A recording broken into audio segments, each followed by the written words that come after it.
palco italiano ele lhe oferece uma visão frontal da cena. Você tem uma divisão muito clara entre o que acontece no palco e o que acontece na plateia.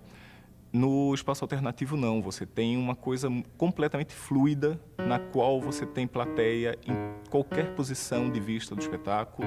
Você tem cenas que podem ocorrer entre o público. Você pode dividir essas cenas em diversas áreas. Nós conhecemos algumas formas de espaços teatrais que são clássicas.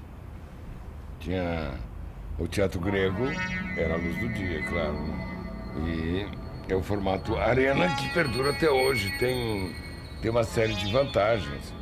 O arena, acústicas e tal, eu acho que há uma certa tecnologia, mas sem nenhuma tecnologia, esses espaços me parece que vêm de uma coisa primitiva. E que resultou no teatro arena grego naturalmente. Bom, essa arena aqui tem essa disposição circular. É um espaço que tem mais ou menos 4 metros por 4 metros de liberdade para você criar neste espaço as necessidades que a peça pede. O espaço define um pouco a maneira como você vê aquele espetáculo, como você organiza, como você planeja. E hoje a discussão é muito essa. Qual é o espaço do teatro hoje?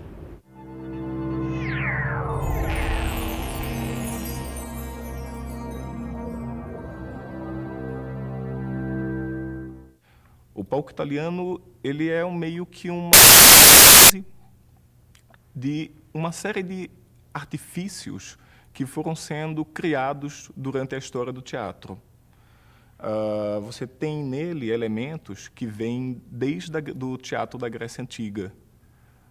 Os gregos, com as suas tragédias e suas comédias, tinham elementos que criavam a figura do que eles chamavam de Deus ex machina. E essas participações dos deuses nas tragédias, elas aconteciam em super grande estilo. Então você tinha o Deus Sol que vinha na sua carruagem puxada, e isso aparecia em cena realmente. E eles criaram muitos elementos cenotécnicos, muitos truques para poder possibilitar essas cenas. Teatro da Idade Média, que foi transferido, os mistérios, que você tem desde uma primeira etapa em que as cenas passavam em carroças no meio da rua pelo público, e o público ficava estático e o espetáculo ia passando na frente deles. Isso é transferido num determinado momento para dentro das igrejas. E aí você passa a ter uma preocupação com a luz que entrava pelas janelas da igreja para compor essa cena. Lá na Inglaterra se criou o teatro que eu chamo de isabelino, mas que as pessoas chamam de elisabetano. E tinha então o povo que ficava lá embaixo, tinha o alçapão, tinha os nobres que ficavam. E tinha essa facilidade de mudar de ambiente.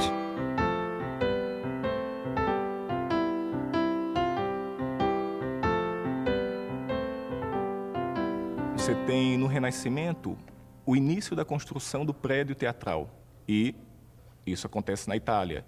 Obviamente, por isso que esse formato que a gente conhece fica sendo o palco italiano.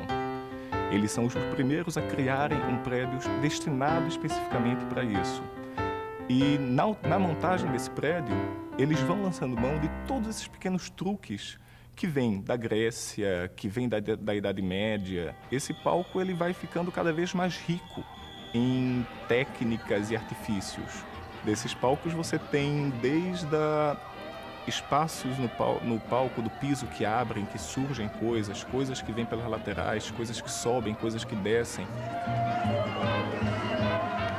Toda a arquitetura do teatro passa a ser desenhada para enriquecer essa ilusão.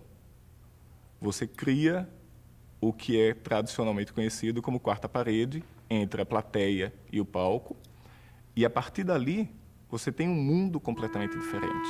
O que a gente chama de caixa cênica é justamente esse espaço do palco com todos os seus segredos escondidos.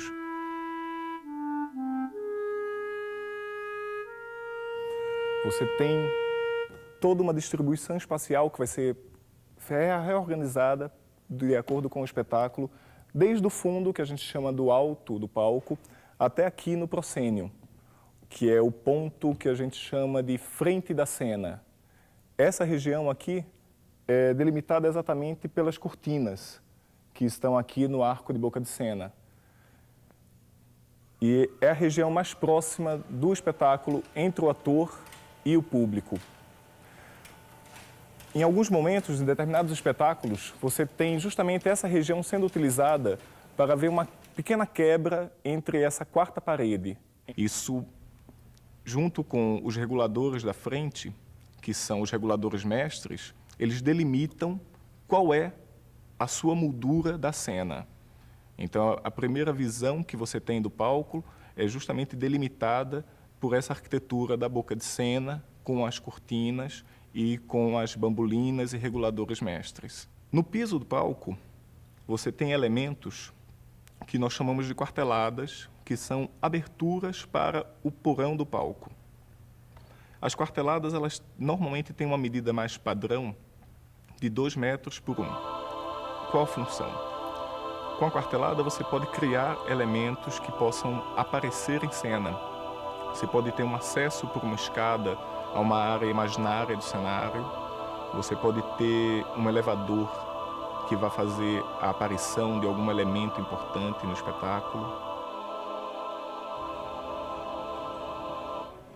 O ciclorama, ele é uma estrutura que durante muito tempo foi feita em madeira, depois foi sendo substituído por tecido, hoje em dia é utilizado em materiais sintéticos. Por exemplo, no período que ele era feito em madeira, a construção dele obrigatoriamente era curva.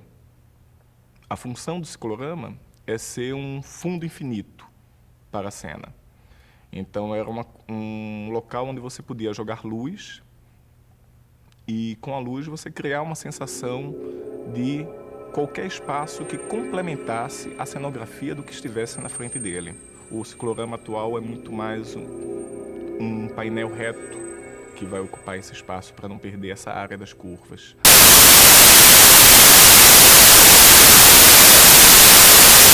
E que iluminam os atores de baixo para cima, para tirar aquelas manchas, porque em cima tem as gambiarras. A palavra gambiarra hoje é usada muito para dizer uma trapezonga, um troço bem inventado, mas não. Um gato e tal, uma gambiarra. Não. Gambiarra são aquelas lâmpadas que ficam atrás das bambolinas. Olha que nomes bonitos que tem, né? As bambolinas são aqueles panos horizontais que tapam exatamente essas luzes, que iluminam os atores de cima para baixo. Então, as pernas e as bambolinas, elas completam justamente essa delimitação da cena com a função de manter a ilusão, que é a grande jogada do palco italiano. Aqui você faz o caminho de entrada de um ator em cena. Ele vem dessas escadas que tem o camarim. Aqui na área de coxia é onde ele vai se preparar para entrar em cena. E quando ele passa dessas pernas, ele entra ali, no palco, que é justamente essa área onde acontece esse outro mundo. Tudo que aconteceu ali, tudo que ele vivenciou até ali, deixa de existir. E aqui ele passa a viver a ilusão do que o diretor imaginou e concebeu para esse espetáculo.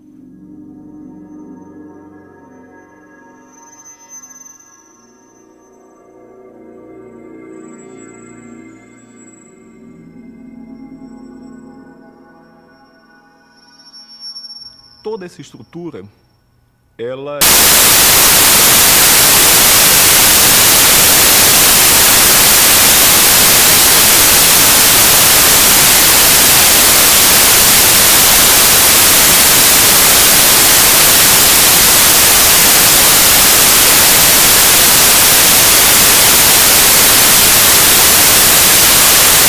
você vê aqui em metal, madeira, por cima da qual você tem as roldanas, onde correm as cordas, os cabos de aço que estruturam essas varas. E é essa estrutura que possibilita que tudo entre e desapareça de cena. Você tem aqui as varas de cenário, que são essas varas mais limpas, que estão esperando entrar aqui telões ou elementos de cena que vão compor determinados momentos do espetáculo.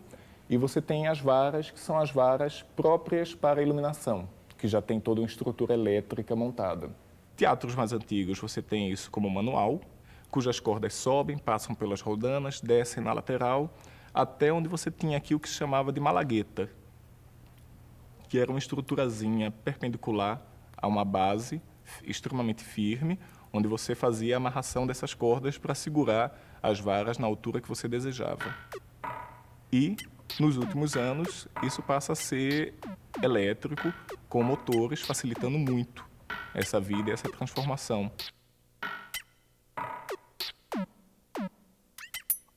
Com essa utilização de piso, porão, alçapões, entradas de coxia, subidas e descidas das mobilinas, você consegue ir fazendo justamente essa composição da cena e dar a ela uma agilidade que não havia até o período da Renascença.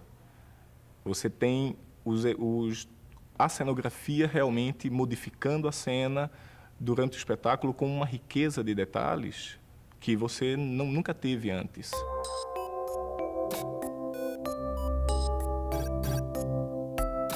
Para manter toda essa estrutura do palco italiano funcionando, você tem uma equipe de pessoas que se dividem em algumas categorias específicas e que guardam algumas coisas que a gente chama hoje em dia quase de segredos e histórias de família para poder manter essas atividades vivas.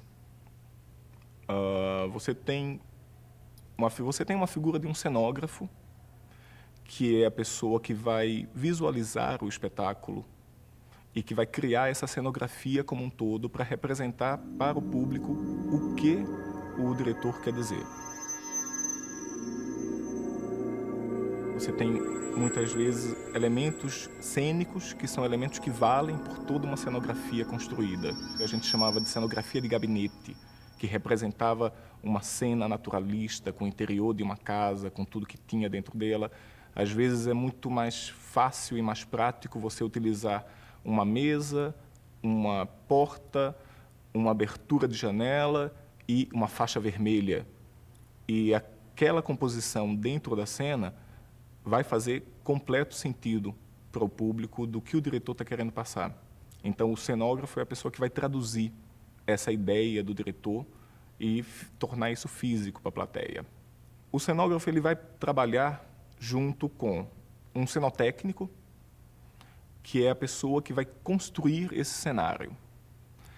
Cenotécnicos é uma daquelas profissões que você encontra muito clãs de cenotécnicos. Você tem famílias de cenotécnicos que têm determinados segredos de construção de cenário que realmente são hiperpassados de família, assim, de pai para filho.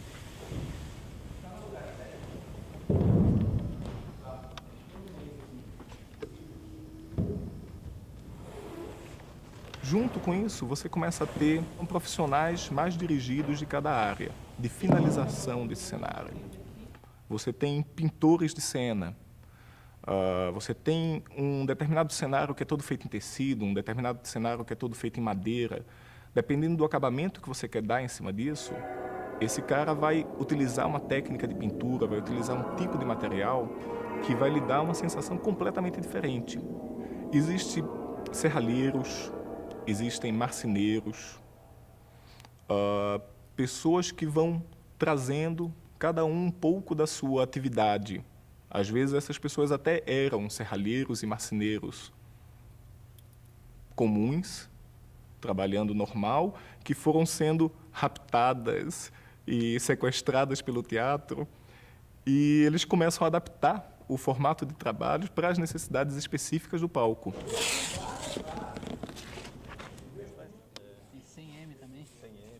Existem determinadas coisas na construção de um cenário que o público não consegue ter ele vê aquela imagem, mas você ir visitar atrás desse cenário é fantástico. A amarração do cenário, a forma como ele é estruturado, você ter uma cenografia montada no palco e você fazer com que isso ganhe a ilusão necessária que o diretor quer passar naquele espetáculo, Isso é esse trabalho em conjunto. É esse trabalho do cenógrafo que delega para o cenotécnico, que delega para os marceneiros, para os pintores de cena, para os serralheiros. E é justamente do entrosamento dessas pessoas, dessa coisa que é um trabalho em família, que o teatro vai transformando. A partir desse momento, você começa uma segunda etapa da vida do espetáculo, que é a temporada que o espetáculo vai fazer para o público.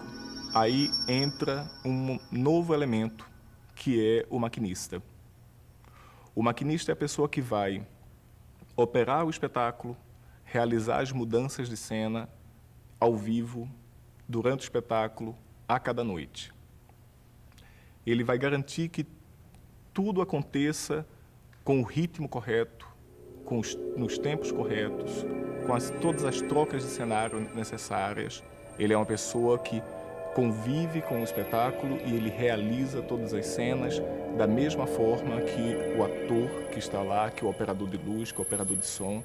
Ele vive a mesma emoção de todos os profissionais envolvidos naquele espetáculo.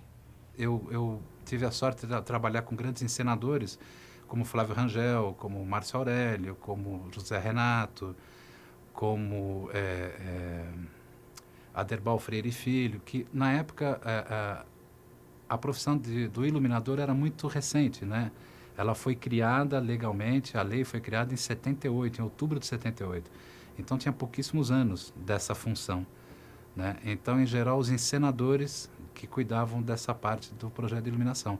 E aí, trabalhando com essas pessoas, fui desenvolvendo gosto e adquirindo conhecimento para que, num momento posterior, eu começasse a desenvolver meus próprios projetos. Antigamente, quem fazia a trilha sonora do espetáculo era o próprio diretor. Como fazia tudo, né? Fazia iluminação, fazia cenário. Antigamente, o diretor era o mágico de Oz, né? Depois é que as coisas foram especificando e você tem o cenógrafo, você tem o iluminador e você tem a pessoa que faz a trilha sonora. A trilha sonora é a criação do que vai entrar como som, como música, né? Porque tem efeito sonoro também, que é uma coisa muito interessante. Então não é só música, é esse efeito sonoro, né? E é também... e a parte de sonoplastia, a parte, como a palavra diz, é o que você vai mesclar, misturar, o que você vai cortar. Você vai fazer um som que não é real, você vai fazer uma mixagem, uma edição. Você vai misturar uma música com uma chuva, entende? Ou você vai fazer um desastre de automóvel, entende? Coisas que tais. Você vai fazer edições e mixagens. Então a trilha sonora é um pouco a concepção, mais a concepção, do que a sonoplastia. A sonoplastia é você chegar e ir para o computador fazer, entende? Ou para o gravador e fazer.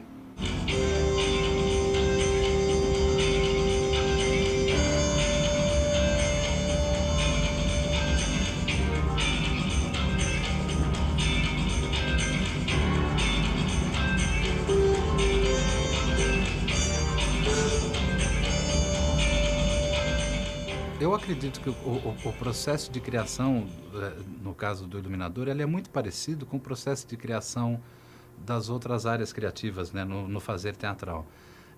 Porque eu acho que parte, obviamente, de um primeiro contato com o diretor para conhecer a sua concepção, os conceitos que ele quer aplicar naquele espetáculo determinado. Seus conceitos estéticos, o tipo da linguagem que ele pretende aplicar nesse espetáculo, se ele tem uma visão realista dessa montagem, se o cenário, qual é a visão, mesmo que tenha o cenógrafo, mas o diretor, em geral, espera-se que ele tenha uma ideia, um esboço, né, geral do espetáculo, né, da concepção, mesmo que ele vá ter um cenógrafo, um figurinista, um iluminador. Então, esse primeiro papo com o diretor, mesmo às vezes até antes de ter o primeiro contato com a obra, é muito importante. Eu leio o texto, já faço algum tipo de anotação para ver, e daí eu pergunto, chego para o diretor e falo assim, o que você quer fazer?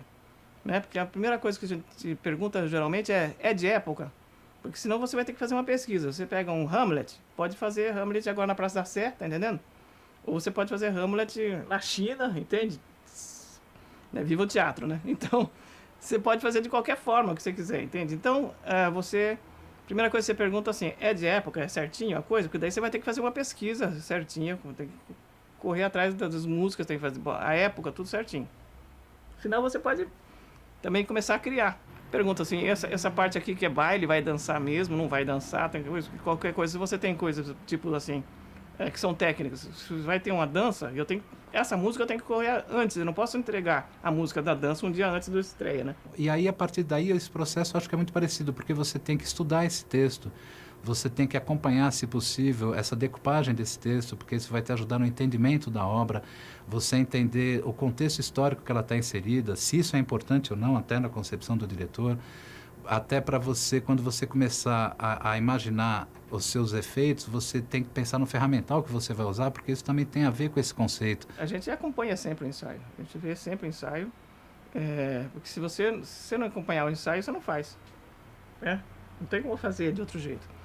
Tem gente que gosta de fazer, inclusive, vai lá e grava em vídeo e vai fazer em casa, que não dá certo, porque você tem que fazer essa trilha, esse som, essa música para o espetáculo. O espetáculo não é parado, o espetáculo não é televisão. E a partir do momento que esse espetáculo vai sendo posto de pé, como se diz, é importante que você acompanhe, porque o desenvolvimento das outras áreas, do cenário, do figurino, da sonoplastia e da iluminação, eles são muito orgânicos, né? E o trabalho, o processo criativo é muito orgânico. Então, eu acredito que o iluminador tem que estar próximo ao diretor nessas fases todas, enquanto o espetáculo vai sendo posto de pé, porque ele pode ajudar o diretor a encontrar soluções para algumas cenas, ele pode ajudar o diretor a resolver questões práticas, objetivas, necessidades, e ele vai participar, inclusive, por mais que o cenário, o projeto já esteja pronto, ele pode ajudar, auxiliar o cenógrafo a criar soluções para que valorizem esse cenário, valorizem a estética do espetáculo como um todo. Hoje em dia as pessoas trabalham muito mais com CD. Com CD, você faz o CD, né? E você faz o CD e tá pronto. Não tem erro. Acontece o seguinte, tem gente que tentou usar um pouco de uma coisa chamada MD. Porque o MD é bom que você pode mudar as faixas do lugar. Para ensaio é maravilhoso o MD. Porque você tira uma música daqui e põe para lá, entende? O CD você tem que fazer de novo, né? Para botar na ordem que você quer. Porque o MD, inclusive, faz assim, tem uma hora que ele pega, tem um ciricutico lá, qualquer, e ele dá assim, disk error. Aí você fala assim, como assim disk error? Ele falou, disk error. E aí você aperta o que você quiser lá nele, que ele não fala nem ui, entende? Ele simplesmente não fala mais nada. Ele desgrava inteiro. Eu acho a tecnologia é muito importante na nossa área, né, no nosso trabalho, é muito importante. Eu acho que é muito importante o conhecimento técnico também. Você conhecer as ferramentas, você saber usá-las adequadamente, você saber tirar o máximo desses aparelhos, dos projetores, das mesas de controle, de todo o ferramental que você tem à sua disposição, para que você, inclusive, consiga escolher adequadamente esses aparelhos. Mas eu acho que isso são ferramentas, é como o uso de softwares virtuais para você a criar apresentações em 3 dimensões, para você desenvolver seus desenhos em programas CAD. Eu acho que isso é muito voltado, talvez, à forma, né, da iluminação. Eu acho que a iluminação é uma arte muito maior e uma técnica muito maior. O conteúdo dela é que me preocupa bastante, é que as gerações vindouras, elas se preocupem sim em conhecimentos tecnológicos, que é muito importante. O avanço tecnológico, às vezes, em alguns meses, um equipamento novo, não digo que passa a ser obsoleto, mas já surgem modelos novos com recursos a mais, mas o mais importante do que o conhecimento tecnológico é o conhecimento teórico, é o estudo, é a pesquisa, é o ferramental humano. Acho que é ainda mais importante do que os equipamentos. Você costuma assistir a espetáculos que têm uns equipamentos muito simples, muito antigos e que têm um resultado maravilhoso. Então, o ferramental é parte importante, mas não é essencial e imprescindível para o trabalho de um iluminador. A sonorização é o seguinte, eu chamo uma pessoa para fazer, que é uma amiga minha que trabalhava com isso, trabalhava com trilha sonora também, né? Que é a Fernanda Brankovic, que eu falei, você, por favor, pegue isso para fazer, já que você gosta de fio, entende? E de tomada, entende? De amplificador e caixa, entende? Você pega isso para fazer, porque eu preciso prestar atenção em música, entende? Não posso prestar... E teatro, não vou ficar prestando atenção em tomada, em 220 e 110, né? Então ela fez o que eu falei, graças a Deus, até hoje ela trabalha comigo. Então eu peço para ela fazer a sonorização. Justamente, a sonorização é o seguinte, eu tenho um espetáculo de palco italiano, então você tem o seguinte, basicamente, você tem um par de caixas no fundo do palco e um par de caixas na frente do palco, que é assim que você faz trilha sonora normalmente, porque você não pode colocar duas caixas na frente do palco, porque você mata o ator, ele não vai conseguir ganhar de duas caixas possantes na frente, na boca do palco, tá entendendo? Então você tem que, toda vez que o ator tá falando, você tem que botar o som atrás do palco, de trás para frente, de uma forma que consiga passar. Porque inclusive essa massa sonora leva a voz do ator que está na frente para frente. Deixa eu ver a tua lágrima!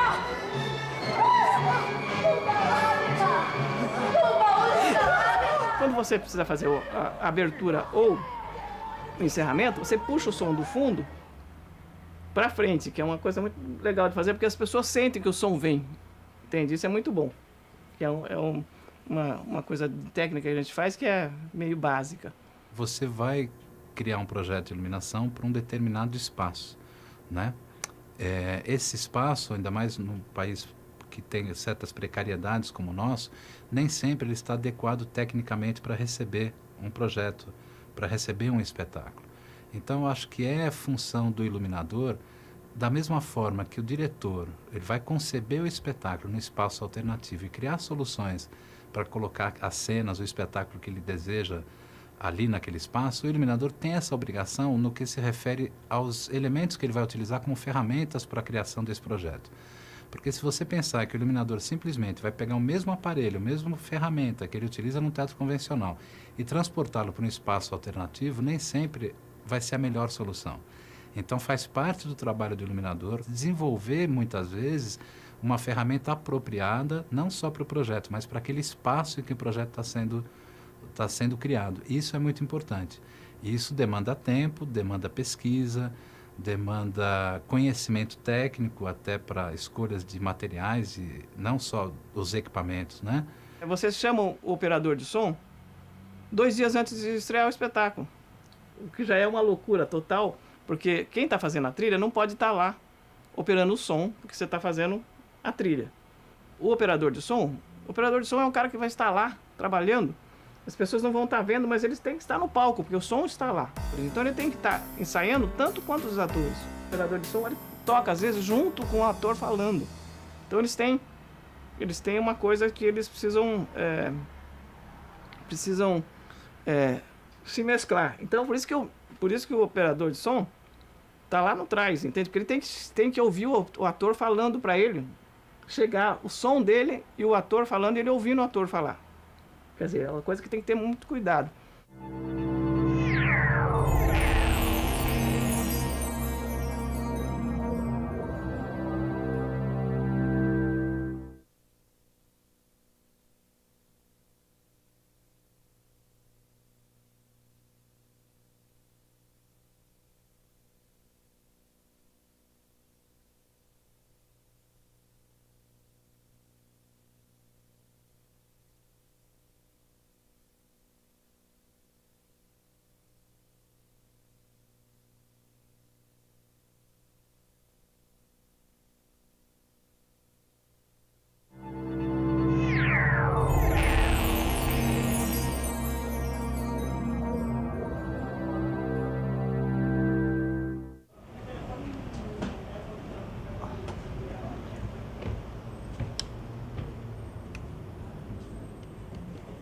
Naquela época a gente era muito jovem, né? Então pensava em reformar o mundo e ganhar o mundo e a gente não tinha dinheiro. Então, como fazer teatro sem dinheiro? Naquela época a gente se mirava no exemplo dos grupos teatrais ricos, os elencos estrangeiros, as companhias estáveis que existiam na época, o TBC que estava se formando. E se gastava muito dinheiro em cenografia, em figurinos, em uma porção de coisas, uma parafernália toda. Então a gente pensava, será que não é possível fazer teatro sem nada disso? Só com a nossa vontade? E foi aí que surgiu a sugestão do Décio Almeida Prado, que era nosso professor na escola. Disse, por que vocês não fazem como um grupo que faz um teatro in the round lá nos Estados Unidos? Em Dallas, Texas, tem uma mulher que faz Theater in the Round. Então, ele me mostrou um livro escrito por essa diretora, Margot Jones, e a gente lê o livro e poxa, é possível fazer sem essa parafernália toda. Naquela época, eu estava no segundo ano da EAD, era 1949. E a gente resolveu tentar uma experiência. Escolhemos uma peça em um ato de Tennessee Williams chamado The Long Goodbye, traduzida para Demorado Adeus. E resolvi montar essa peça com os alunos da EAD numa experiência feita no meio de uma sala, restringindo os cenários, tirando qualquer sugestão de cenografia e com os alunos no meio da sala. E a gente fez uma experiência que foi muito gratificante. No segundo andar do TBC, do prédio TBC, onde a escola funcionava, a gente realizou essa primeira experiência. Eu acreditava, naquela época, que não era qualquer peça que se prestava a esse tipo de trabalho, porque, segundo a nossa opinião naquela época, havia peças onde a cenografia seria indispensável. Hoje eu penso totalmente diferente, mas naquela época a gente procurava peças mais despojadas de cenografia para tentar fazer.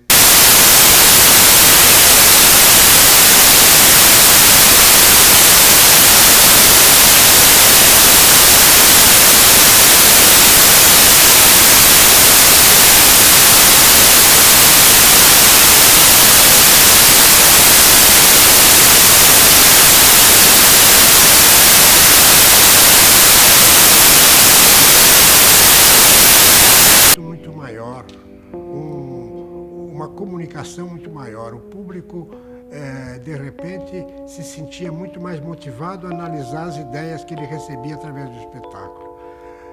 No palco normal, no palco italiano, o público não se sente tão, vamos dizer, comprometido com o que vê. Ele pode virar para o lado, ele pode sair, levantar, ir embora. No espetáculo em arena, existe um comprometimento mútuo entre intérprete e espectador que dá uma imensa profundidade ao espetáculo. Eu acho que não existe limite. A limitação é a imaginação do encenador, do diretor, de repente. O diretor é que encontra soluções adequadas para cada tipo de problema que lhe é proposto, né? Então, eu acho que não há limite para a possibilidade de uma peça ser encenada tanto em palco normal, italiano, como em arena.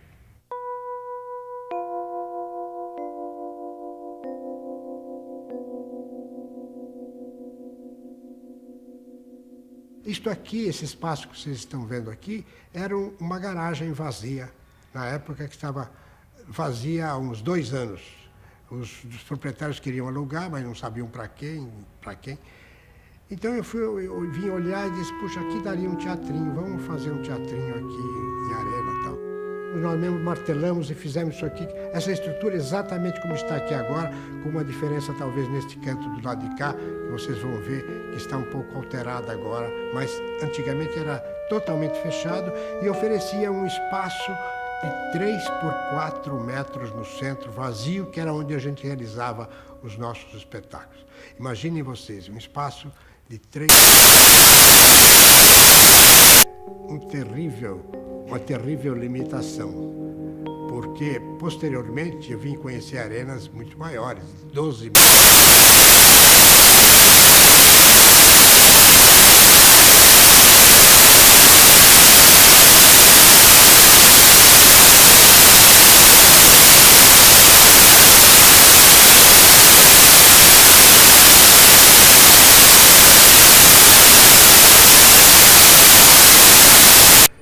1º de fevereiro de 55. Naquela época do Black Tie, por exemplo, o Black Tie pedia o interior do barraco da favela e o exterior.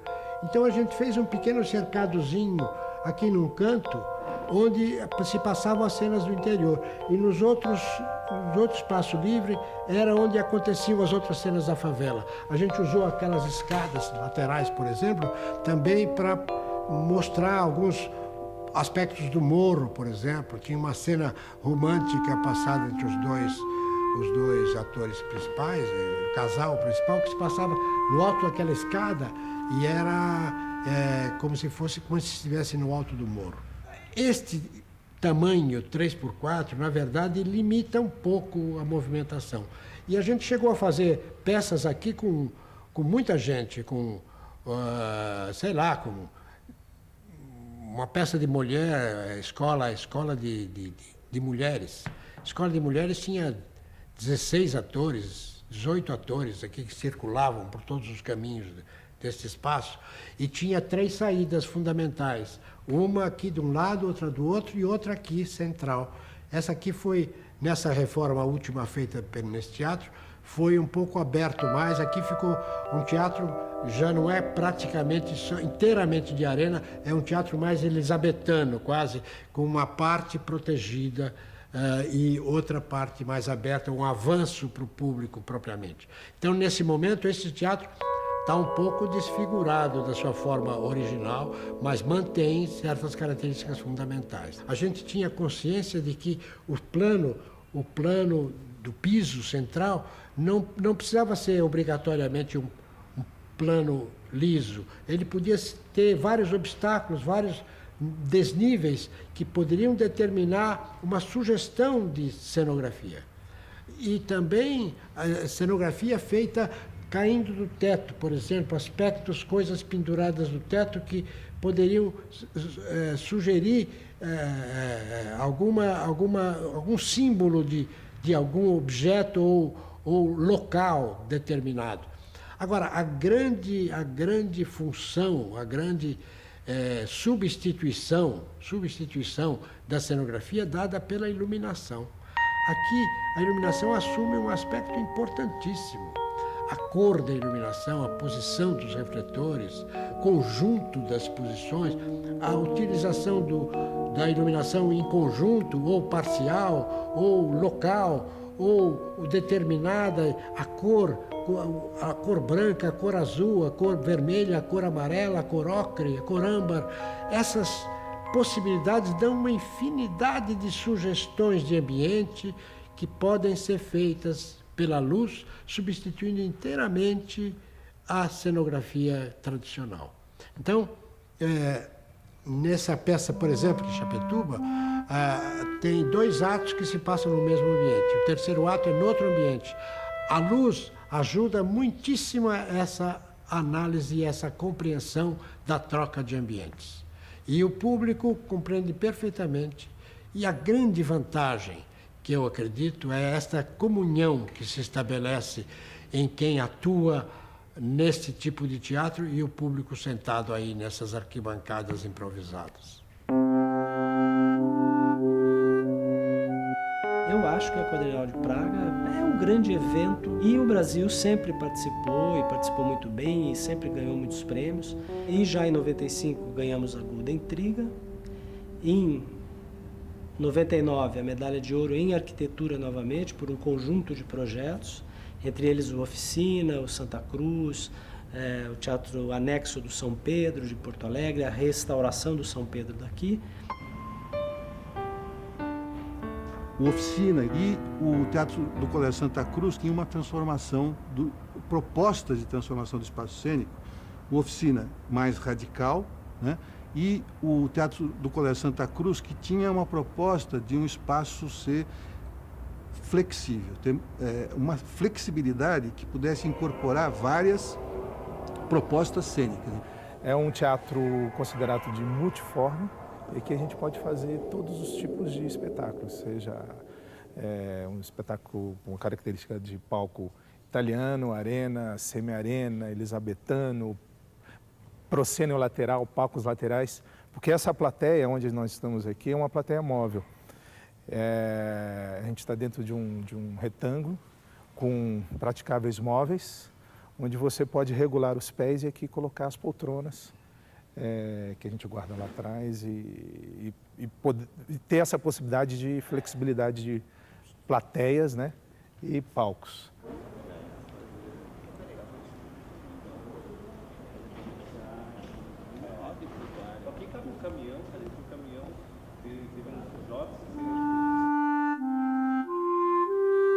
Eu havia trabalhado junto com o Serrone aqui no Teatro Oficina, né, muitas coisas de cenotecnia, né, eu incorporei por proposta do próprio Serrone, né, e depois em outros trabalhos, trabalhamos junto em outros teatros também, né, e nesse do Santa Cruz nós tivemos a felicidade de fazer um teatro inteiro, total, novo.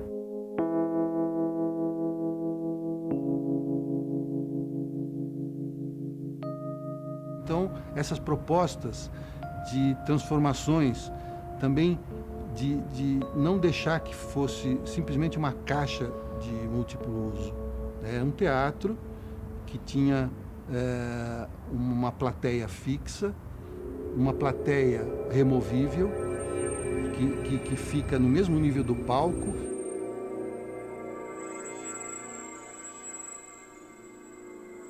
Então aqui a gente está num espaço onde há possibilidade de todos os tipos de palcos, né, e de plateias. Você pode montar plateias aqui até o fundo do palco ou fazer uma arena, juntando a plateia de trás com as poltronas daqui, colocando lá, ou usar o pé direito, que são 13 metros, e fazer uma possibilidade de um circo. Já fizemos aqui vários espetáculos de circo. E no palco italiano, as várias possibilidades também de utilização de plateia. Então, a característica interessante desse teatro é o pé direito alto, com todas as possibilidades de palco. Algumas coisas de quebra de vamos dizer, paradigmas, né, teatrais, de espaço teatral, arquitetônico, nós tentamos introduzir e conseguimos algumas coisas introduzir, porque também não poderia ser uma coisa muito radical, porque a escola trabalha, é uma escola tradicional, que é libertária, vamos dizer, mas trabalha com vários tipos. Tem que ter palco italiano, tem que ter a possibilidade de ser um auditório, com acústica boa, pensamos na acústica, na visibilidade, né, no número de pessoas, tem 450 lugares. Então, no Teatro Colégio Santa Cruz houve essa possibilidade de trabalhar com abertura total. Também o programa lá da escola era: queremos um teatro que possa servir para teatro para a escola, eventos da escola, missas, ritos religiosos católicos, possa ser alugado para companhias, possa ser usado para conferências e eventos em geral. Ontem tivemos aqui um desfile onde foi feita uma passarela. E na semana que vem ele vai virar um palco italiano, né? É um teatro totalmente, tecnicamente coberto, né? E acho que uma das características diferentes do teatro é o portão, que é um lugar de acesso de cenário, e pode ser também um cenário vivo que é lá atrás. Na parte de dentro do palco, onde a gente está agora, tem a parte de maquinaria, que são as varas contrapesadas. A gente não tem só varas manuais, a gente optou por trabalhar com varas. São 20 varas cenográficas e 4 de luzes aqui dentro do palco. E toda a parte é comandada ali na primeira varanda. E tem uma característica interessante nesse teatro, é o urdimento total, completo, onde você pode passear pelas passarelas em cima da plateia. Então você pode descer outras varas, baixar cenários. Então essa é uma característica também que outros teatros não têm. E a gente pode fazer isso, quase que utilizar todo o espaço do teatro para fazer cenografia, uma iluminação. Então é completo para você pôr uma orquestra, fazer um evento circense, com todos os recursos, né, fazer eventos, entrar com carro aqui dentro, entrar com animais, enfim. A gente tem feito umas experiências interessantes em relação a isso. Tem um sistema surround daqui da casa e tem 2 tipos de telas. Essa atrás, que é o ciclorama, que você pode exibir no fundo todo, e uma tela aqui na frente, que é uma tela mecânica, né, de 7x8, e um projetor lá com 6.000 lumens, onde você pode... A gente faz muitas sessões de filmes aqui.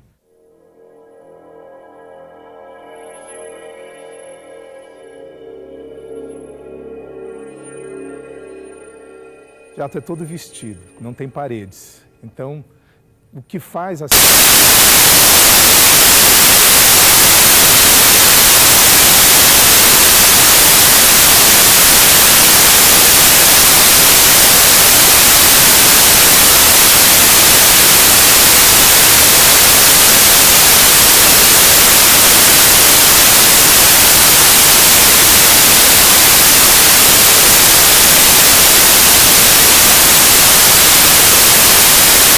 com coxias, rotunda, ciclorama, pernas, bambolinas, enfim, tem todo o aparato para você fazer a caixa que você quiser.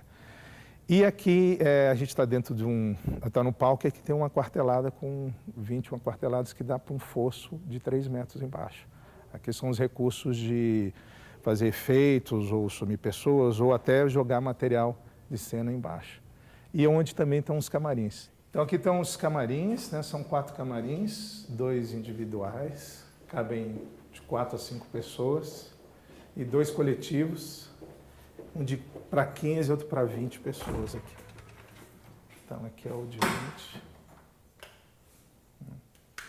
É um espaço bem agradável, tudo que um camarim precisa ter, espelho, cadeira, banheiros e um lugar agradável para que os atores se troquem, maquiem. Então, as pessoas que vêm gostam muito. Tem, às vezes, as divas ficam nos menores. Aqui ficam tivemos aqui a Meredith Monk, a Aurélia Chaplin, que é a neta do Chaplin. Então, tivemos personalidades aqui, Paulo Altran, Fernanda Montenegro já esteve por aqui. Então,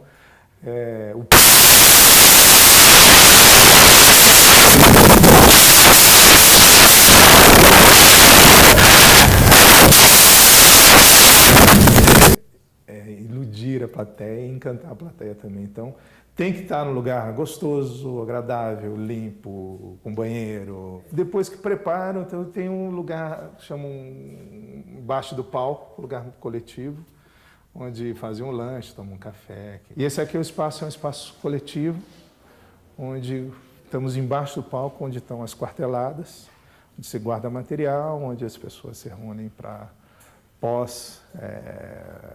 se maquiarem e ficarem conversando aqui. Então é um espaço comunitário, né? Hoje o teatro tem situações as mais complexas em termos de espaço. Às vezes é um corredor que você faz, é uma casa que se apropria, é a rua, é o Rio Tietê, é o próprio teatro, é um teatro de arena, é um italiano, tem caixa cênica, não tem? Eu acho que está existindo uma busca dos diretores, de grupos, para uma coisa mais essencial, mais simples. Bem, então, eu acho que houve a necessidade de se criar novos espaços. O próprio Grotowski propôs uma nova maneira de fazer teatro, dentro de um lugar, e a peça se desloca nesse lugar e o público é limitado e vai atrás, né? E participa quase. O Zé Celso, essa coisa monumental do Zé Celso Barroca, que eu acho um privilégio ser contemporâneo dele, você vê o Sertões de Euclides da Cunha colocado em cena, é fantástico.